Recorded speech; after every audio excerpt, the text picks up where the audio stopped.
Fourth Dimension presents South India Content Summit 2024. தி லலித் அசோக் பெங்களூர்ல ஜனவரி 9ஆம் தேதி காலை 10 மணி முதல் மாலை 6 மணி வரை.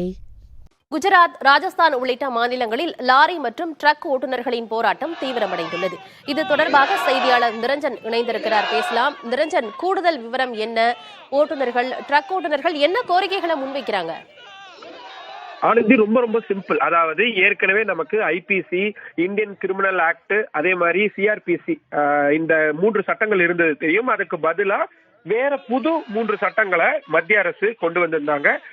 கடந்த குளிர்கால கூட்டத்தொடர்ல அந்த சட்ட மசோதாக்கள் நிறைவேற்றப்பட்டு குடியரசுத் தலைவர் ஒப்புதல் பெற்று இப்போ சட்டமாகவும் மாறி இருக்கு. அதுல மிக முக்கியமான ஒரு ஷரத் என்னன்னா, ஹிட் அண்ட் ரன் அப்படின்னு சொல்லப்படக்கூடிய விபத்தை ஏற்படுத்திட்டு அங்க வாகனத்தை நிறுத்தாம போகக்கூடியதுதான் ஹிட் அண்ட் ரன் சொல்லுவாங்க. இந்த ஹிட் அண்ட் ரன் குற்றத்தை செய்யக்கூடியவங்களுக்கு அதிகபட்சமா 10 ஆண்டுகள் வரைக்கும் சிறை தண்டனை விதிக்கிறதுக்கும், அவங்க கிட்ட இருந்து 7 லட்சம் ரூபாய் அபராதம் விதிக்கிறதுக்கும், தேவைப்பட்டா இந்த இரண்டையும் சேர்த்து வழங்குறதுக்கான வாய்ப்பு அப்படின்றது உருவாகி இருக்கு.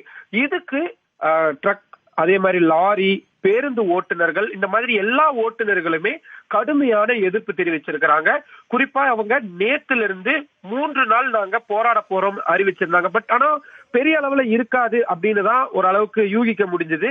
ஆனா அது நினைச்சு பார்த்ததை விட இப்போ பெரிய அளவுல வெடிச்சிருக்கு அப்படின்னு தான் சொல்ல முடியும். மத்திய பிரதேச மாநிலம், ராஜஸ்தான், ஹரியானா, பஞ்சாப், குஜராத், அதே மாதிரி பீகார், ஜார்க்கண்ட் இப்படின்னு வட மாநிலங்கள் பெரும்பாலானவற்றில இந்த போராட்டம் விரிவடைஞ்சிருக்கிறத நம்மளால பார்க்க முடியுது.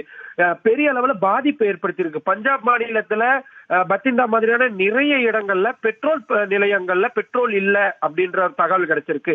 மகாராஷ்டிரா மாநிலத்தை பொறுத்த வரைக்கும் பெட்ரோல் பம்புகள்ல பெட்ரோல்கள் தீர்ந்துட்டு வர்றதுனால மக்கள் ரொம்ப பதட்டம் அடைஞ்சிருக்காங்க. அதனால பேனிக் பைன்னு சொல்லுவாங்க. அதாவது நிறைய பொருட்களை வாங்கி குவிக்கிறது. அந்த மாதிரி தங்களுடைய 2 வீலர்ஸையும் காரையும் எடுத்துட்டு போய் பெட்ரோல் பம்ப்ல வாசலை நிறுத்தி டேங்கை ஃபில் பண்ணிக்கிட்டு வராங்க. ஸோ அதனால நிறைய பேருக்கு அத்தியாவசியமா தேவைப்படக்கூடியவங்களுக்கு பெட்ரோல், டீசல் கிடைக்காத ஒரு சூழல் உருவாயிருக்கு. மத்திய பிரதேஷ்ல உஜ்ஜைன் மாதிரியான நிறைய நகரங்கள்ல பள்ளிக்கூடங்களை மூடுற அளவுக்கு போராட்டம் அப்படின்றது விரிவடைஞ்சிருக்கு. பீகார் மாநிலத்துல நிறைய இடங்கள்ல காவல்துறையினருக்கும் இந்த போராட்டத்தில் ஈடுபட்டிருக்கக்கூடிய லாரி ஓட்டுநர்களுக்கும் இடையில மோதல் ஏற்பட்டிருக்கு. நிறைய இடங்கள்ல தாக்குதல் சம்பவங்களும் பதிவாகி இருக்கு. நிரஞ்சன், வட மாநிலங்கள்ல ட்ரக் மற்றும் லாரி ஓட்டுநர்களுடைய இந்த போராட்டம், வேலை நிறுத்தம், இதன் காரணமாக வட மாநிலங்கள்லயும் சரி, இந்தியா முழுக்க பொருளாதார ரீதியா, அதாவது வணிக ரீதியிலான என்ன பாதிப்புகள் ஏற்பட்டிருக்கு இதுவரைக்கும்? வணிக பாதிப்பை பொறுத்த வரைக்கும் பார்த்தோம்னா, இந்த பெட்ரோல், டீசல் அது கிடைக்காம இருக்குது அப்படின்றது ஒரு மிக முக்கியமான விஷயமா இருக்கு. ஸோ அதனால டாக்ஸி ஓட்டக்கூடியவங்க, ஆட்டோ ஓட்டக்கூடியவங்க இவங்க எல்லாம் பாதிப்புக்குள்ளா இருக்காங்க. நிறைய இடங்கள்ல பால், காய்கறி மாதிரியான உணவுப் பொருட்களையும் அத்தியாவசிய உணவுப் பொருட்களையும் எடுத்து செல்ல முடியாத சூழல் இருக்கு. ஏன்னா இதெல்லாம் எடுத்துட்டு போறதே இந்த லாரி, ட்ரக் டிரைவர்ஸ் தான் இருப்பாங்க. இப்போ அவங்களே ப்ரொடெஸ்ட்ல ஈடுபட்டு இருக்காங்க அப்படின்றதுனால அங்க எடுத்துட்டு போகக்கூடிய நிலைமை இல்லாம இருக்கு. தொடர்ந்து சரியான நேரங்களுக்கு விமான நிலையங்களுக்கோ அல்லது பேருந்து நிலையங்களுக்கோ போக முடியாத சூழல் இருக்கு. நிறைய அசோசியேஷன்ல இருந்து இது நிச்சயமா கோடி கணக்குல லாஸ் ஏற்படுத்தும் தான். லாரி ஓட்டுநர்களுக்கும் சரி, அரசாங்கங்களுக்கும் சரி, கோடி கணக்குல இது பாதிப்பை ஏற்படுத்தக்கூடியதுதான். பட் எஸ்டிமேஷன் இன்னும் அவங்க எதுவும் சொல்லல. இப்பதான் இது பெரிய அளவுல வீரியம் அடைஞ்சிருக்கக்கூடிய சூழல்ல உடனடியா அந்தந்த மாநில அரசாங்கங்கள் பேச்சுவார்த்தையில இறங்குவாங்க அப்படின்னு எதிர்பார்க்கப்படுது. ஆனந்தி, நிரஞ்சன், இப்ப இந்த போராட்டத்தினால ஏற்கனவே வணிக ரீதியிலான என்ன பிரச்சனைகள் ஏற்பட்டிருக்கு அப்படிங்கறத சொல்லியிருந்தீங்க. குறிப்பா தமிழகத்திற்கு இதன் மூலமாக என்ன பிரச்சனைகள் ஏற்பட போகுது, அதிலும் நாளுக்கு நாள் இந்த பிரச்சனை இன்னும் தீவிரமடையாமல் தடுக்கும் வகையில என்ன நடவடிக்கை எடுக்க போறாங்க அரசு? இப்போ அந்த போராட்டத்தில் ஈடுபட்டிருக்கக்கூடியவங்களுடைய கோரிக்கை அப்படின்றது அந்த சட்டத்தை திரும்ப பெறணும் அப்படின்றதுதான் அவங்களுடைய ஒரே கோரிக்கையா இருக்கு. சோ அது சென்ட்ரல் கவர்மெண்ட் கையில தான் இருக்கு. சட்டத்தை திரும்ப பெறதா வேணாமான்றதை அவங்க தான் டிசைட் பண்ணுவாங்க. சோ போற பேச்சுவார்த்தை அந்த மாதிரி விஷயங்களுக்கு அழைப்பு விடுப்பாங்க.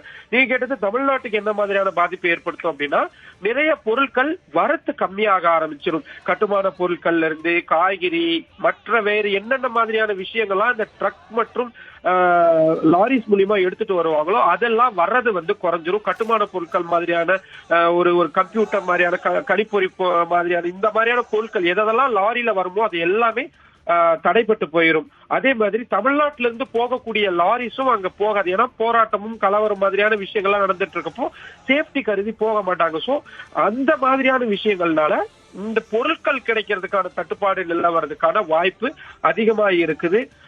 குறிப்பா ஆப்பிள் மாதிரியான பழங்கள் வகைகள் இந்த மாதிரி எல்லாம் எடுத்துட்டு வரதுல நிறைய சிக்கல்கள் இருக்கும். சோ அது தமிழ்நாட்டுக்கு ஒரு பிரச்சனையா இருக்கும்.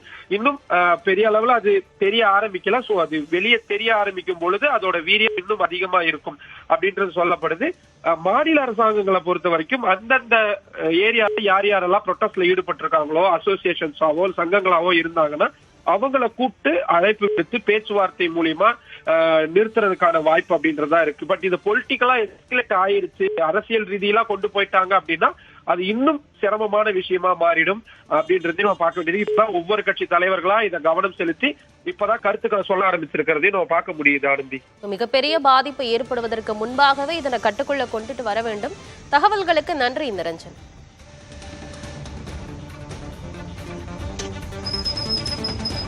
Fourth Dimension presents South India Content Summit 2024. தி லலித் அசோக் பெங்களூர்ல ஜனவரி 9 காலை 10 மணி முதல் மாலை 6 மணி வரை.